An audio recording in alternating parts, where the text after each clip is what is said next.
The information contained in this podcast is an expression of opinion and does not constitute investment advice.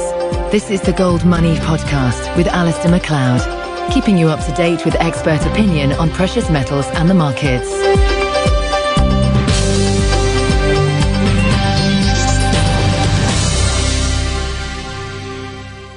Hello, this is Alistair McLeod, and with me on the line from Germany is Professor Markus Kerber, who is Professor at TU Berlin. Welcome, Professor Kerber. Hello. Hello. Looking at the, if you like, constitutional problem in Germany over the eurozone, from Britain, it looks a little bit confusing. I wondered if you could just bring our listeners up to date with the exact state of play. I fully understand that for a foreigner with a tradition of parliamentary democracy and parliamentary sovereignty, the German situation looks a little bit confusing. Let me try to explain. After the war in the line of the 12 dark years of German history, the German politicians said, well, we have to defend democracy against the politicians. And the democratic principle as such is an unalienable part of the German constitution. And as such, or part of it, fiscal and budgetary policy is the hard core of democracy, which is not at the disposal of any changes. Any law or any transfer of powers has to be in line with that benchmark of the German constitution. And the Verfassungsgericht, the Constitutional Court, is the guardian of the German constitution. The individuals in Germany, or the citizens, in contrast to Europe, have a right to protest against offences of that democratic principle. It is a subjective right.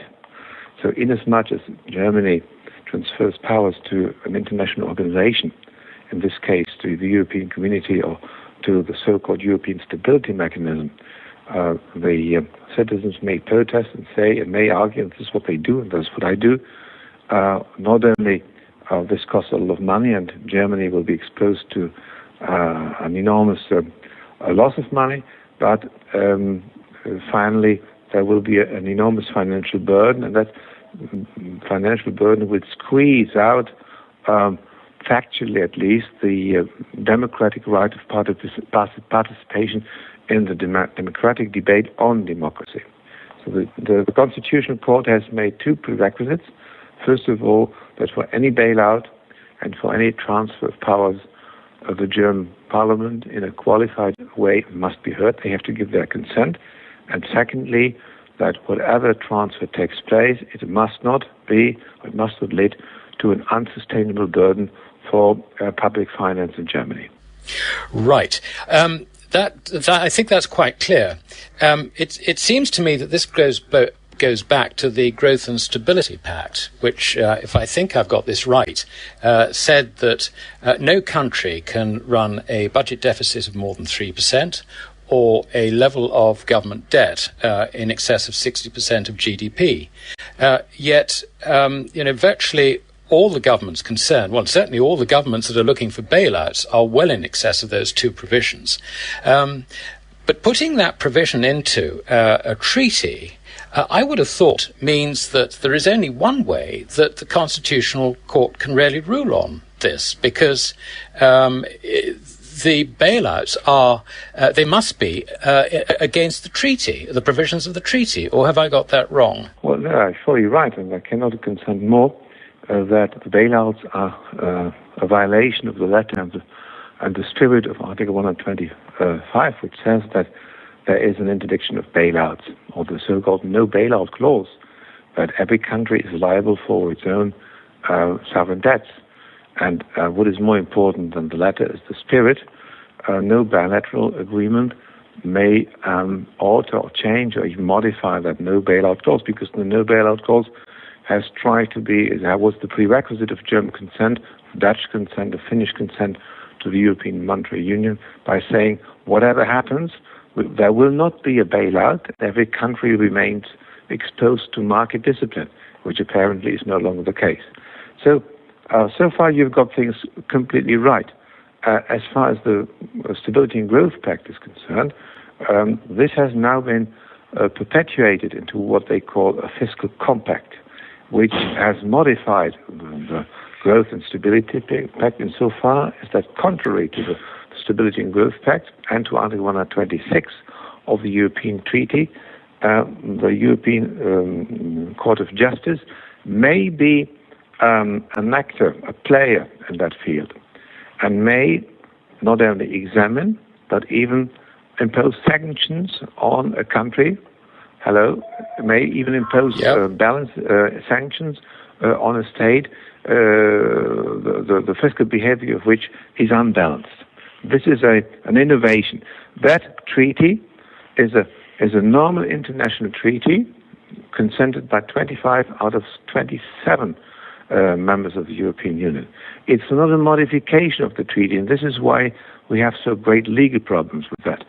In substance, that changes the relationship between national fiscal democracy and Brussels. And Brussels will have many more rights to intervene, to prevent, and why take a case to the court, which Brussels so far, the Commission was so far, or any member state was so far not allowed to do. So in the Constitutional Court in Germany and in the legal discussion, we have two components for the time being: the European Stability Mechanism, which is some sort of bailout fund, an umbrella, a firewall, institutionalized, perpetual, and totally, in opposite to the clause you mentioned, the no bailout clause, suspending permanently that bailout clause. That will be judged not only by the German Constitutional Court, but as well by the European Court of Justice, because a very courageous Labour MP of Ireland, Mr. Thomas Pringle, has brought it before the Supreme Court, and the Supreme Court has asked the European Court of Justice, in the framework of a procedure for a preliminary judgment, to rule on whether any member state is entitled to ratify the EMS, due to the fact that it's quite obviously a violation of the bailout clause. Right. So which order is this going to go? Because I would have thought that there's some sense, perhaps, in the European Court of Justice considering this case ahead of the Constitutional Court. Well, very logic, but logic is not always, let's say, the steering committee or the steering function, the ordering function of law. As a matter of fact, the Constitutional Court, the National Constitutional Court, and the Court of Justice, the European Court of Justice, are in a parallel relationship. The Constitutional Court judges German constitutional law, and the Court of Justice in Europe judges the compatibility of ESM with European law. As a matter of fact, once the European Court of Justice has said that Ireland is or not entitled to ratify the EMS, then the German legislator and the German Constitutional Court will have to adjust this decision, or has to take that into account, because in the field of construing and interpreting and ruling the European law, the European Court of Justice has an undisputed monopoly. Yes. Yeah, no, that's rather what I thought. But getting back to the bones of the case, it seems to me that Germany has got itself, not by its own design, into an almost impossible, in fact it is an impossible position, because the cost of bailing out the other members of the eurozone who either have sought a bailout or are likely to seek a bailout is so enormous, it is too big for countries like Germany, Finland, Netherlands and Austria and Luxembourg to bear. And of course, Germany is a major component of this. And I just cannot see how this is possible without the ECB coming in and trying to find a way of providing the money without collapsing the euro. But then you've got another problem, and that is the relationship between where the Bundesbank and the ECB and where all that fits into it. This could get extremely messy, I would have thought. Your arguments are full of rich ideas. Let me tackle them one by one. Anyway, I would only congratulate you for your common sense. We would need people like you in the German Bundestag. You would be a better representative of the German people. And you would certainly I'm not a politician. Not mislead the German nation as some politicians around for Merkel do. the suit which I have just lodged, or the complaint which I have just lodged in the name of about 20 businessmen and academics in Germany, is the first one. Really the first one that confronts the court with a quantified analysis of the overall consolidated financial burden for Germany if not there is an extremely bad scenario, but if we have a probably bad scenario. That is, today we know already the risk which we are exposed to. We have the IMF loans. Germany is exposed to that with 6%. We have the European Stability Mechanism of May and June 2011. Germany is exposed to that by 10%. We have the European Financial Stability Facility, which is it's a counterproductive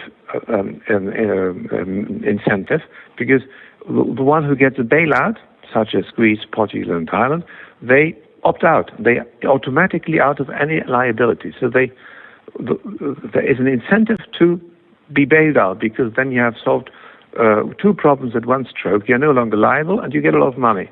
So Germany is no longer liable only for 27%. It's already liable for 29%, because the pro rata liability grows for the others as well, for Spain. Then we have to face up Spain and Cyprus. Imagine Cyprus. What have we got to do with the offshore bank in Cyprus? And this will add to the number of countries which will opt out, and the liability of Germany and the others will grow. So I have simply taken as an assumption that Slovakia and Slovenia, countries far poorer than Greece, will remain in, but Spain, Italy, and sooner or later France will request money. In that case, Germany faces up to an additional tax burden or financial burden, an overall of 1.7 trillion, which would add to the existing 2 trillion. That would certainly be unbearable. At least we would have to face a jump up of interest rate payments and an increased interest rate payments, not only in terms of quantity, but as well interest rates would certainly increase. We cannot, with total certainty, say how much the increase will be. I've made scenarios of a 1%, 2%, and 3% increase, but that would be in any case enough to let myself and my kids, of, let's say 2 generations, for the rest of their life, they would have to pay for the redemption of nations which have been profiting from these so-called stabilization mechanisms.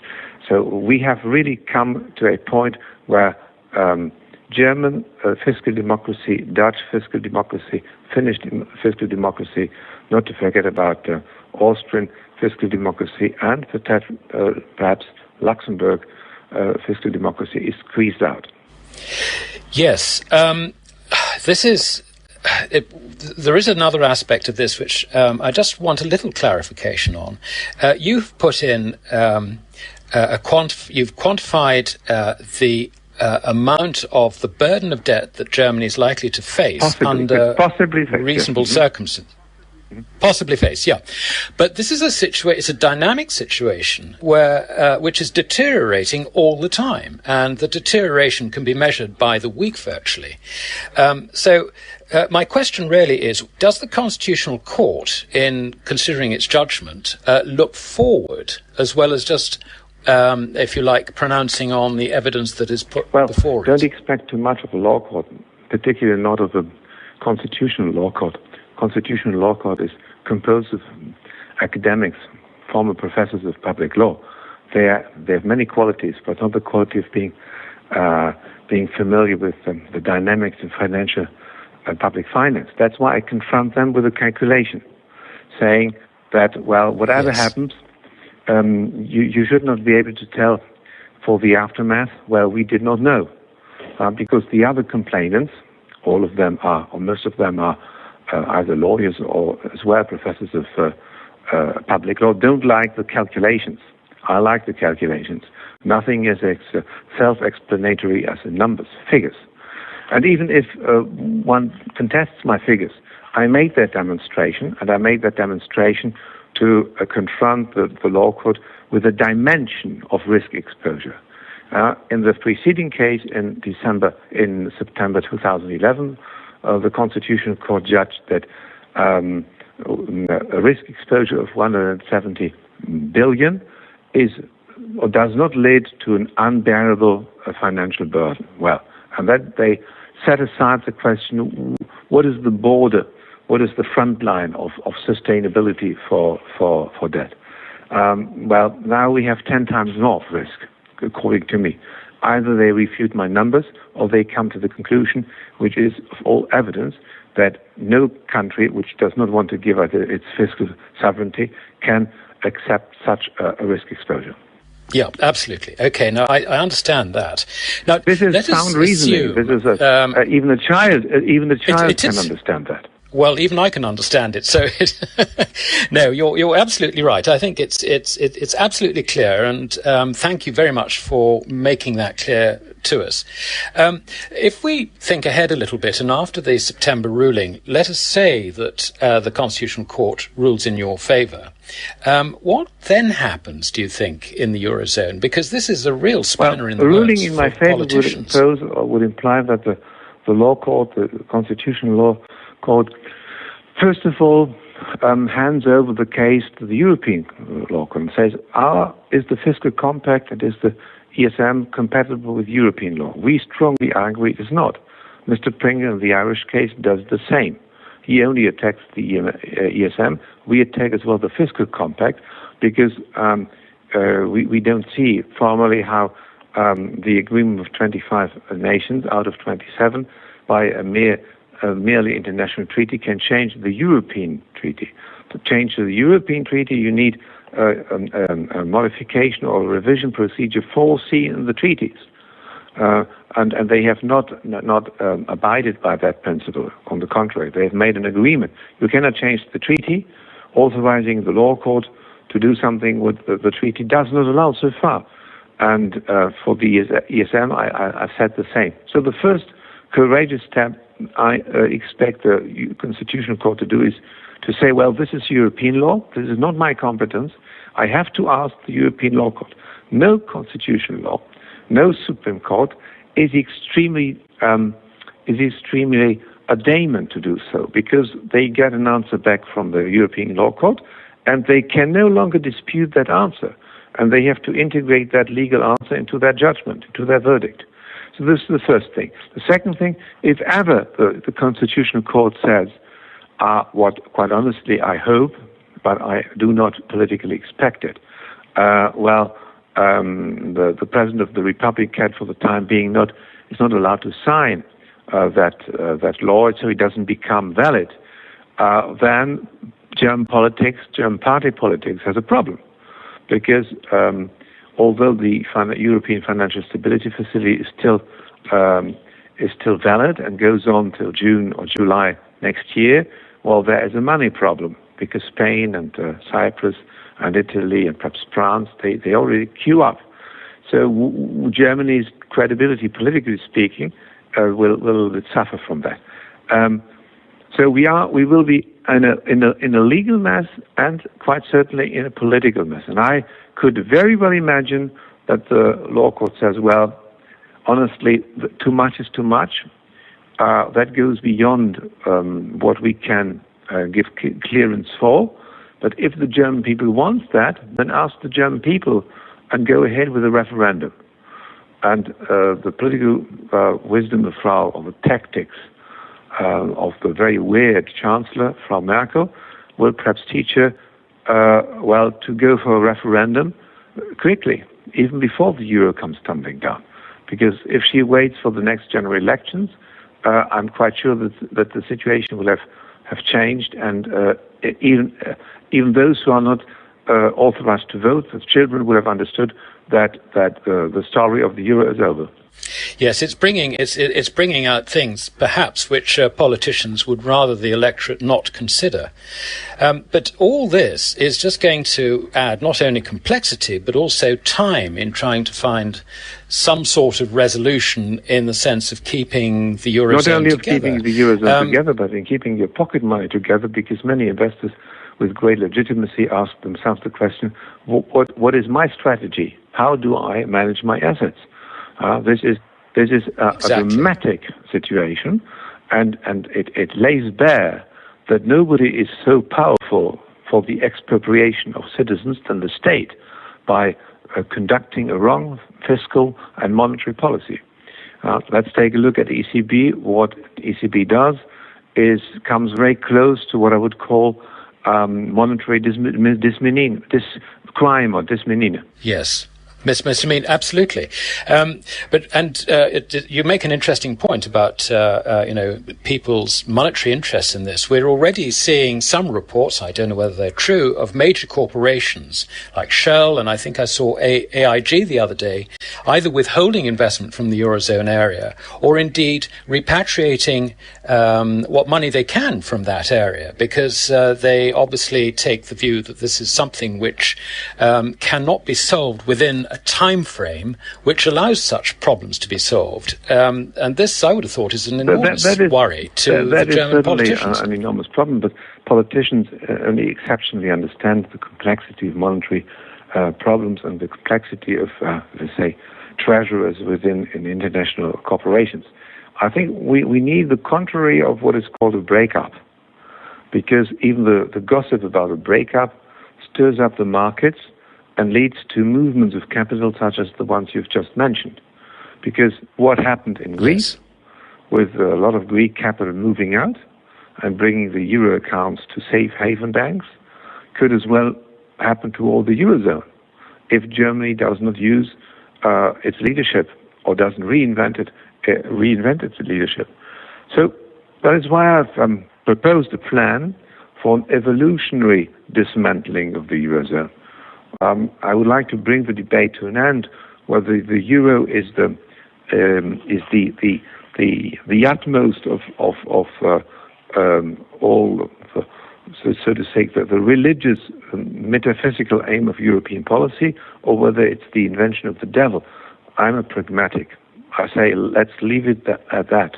Whatever you think about it, whatever you think about the project, instead of hope, let's look at experience. And the experience of the last 10 years has proved it has not worked. It cannot work. And it will never work, however great the firewalls will be.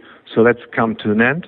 Let's come to a soft landing. My proposal is, instead of abolishing all that, instead of doing what certain members of the British Upper House have proposed, we should have an evolutionary attitude and create alongside to the euro a parallel currency, which I have baptized the Guldenmark, trying to make a combination of the Gilde and the Deutschmark, because the Netherlands and Germany and Finland and Austria and Luxembourg and perhaps in the midterm one Mediterranean country should be founding members of that zone.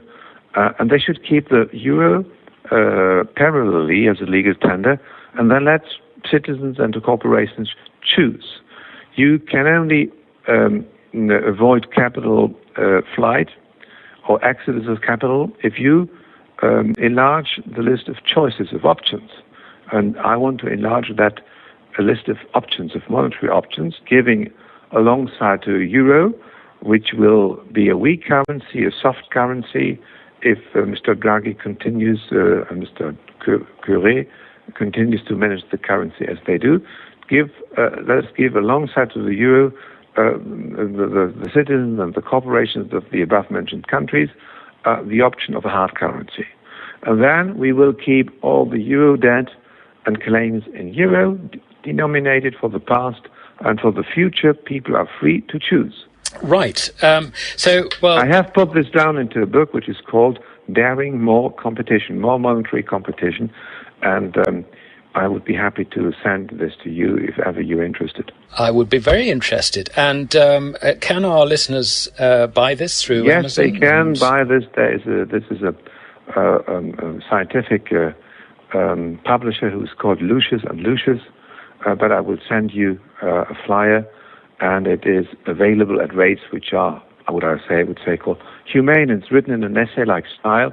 I've made it in German and English, because to be known in the English-speaking world, you have to write, fortunately enough, in English.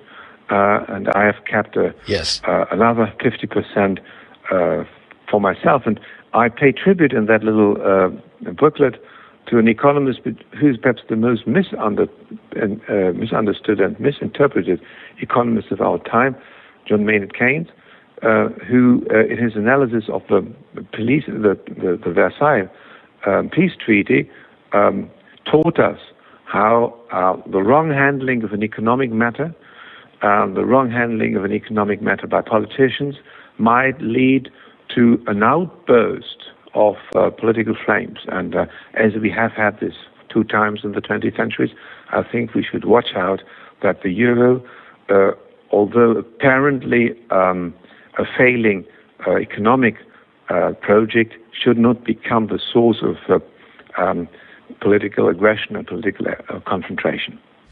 Yes, well, that's very interesting. What I would like to do when I get that information on your book for you is we'll put it on our website so that any listeners to this who are interested, and I would be happy to know their opinion, and I pay tribute to, with great respect to their critical comments, and everybody who gives me his comments will receive an answer. Because the reader is always right. Exactly. Unlike, it's a refreshing approach compared to that of the politicians, who I think try and lead their electorates. It is a proposal which is extremely moderate. It is perhaps original in its approach, but it's moderate, and it's a historical compromise. I'm not a revolutionary. I'm not a counter-revolutionary. I'm just a radical, pragmatical man who sees the situation. And I think today we are in great lack of politicians who have the responsibility and the character to say, well, let's see, the show is over. I always compare this to even more severe situations, like in 1962, when after 132 years of French presence in Algeria is part of the French territory, General de Gaulle said, well, it's over. Yeah, we have to get rid of that problem as quickly as possible. And this was a very, very, very difficult lesson to teach the French. And he assumed this responsibility, and he was, as you know, was given not a warm welcome, and he had to fight with some parachutists in Paris. Yes, indeed. Well, thank you very much indeed for taking time out at what is a very, very busy time for you. It is an challenge coming up. Pleasure to talk to you, and it is a great challenge for me to explain in humble words all these complex ideas. Well, we are very, very grateful, Professor Kerber, and thank you very much indeed, and I wish you every success with it. The fight to ensure that the law is obeyed and that some sensible pragmatism comes into the equation. Thank you so much. Thank you very much indeed. Bye-bye. Subscribe to the Gold Money newsletter at www.goldmoney.com to receive email updates on new articles, videos, and iTunes podcasts from our Gold Research section.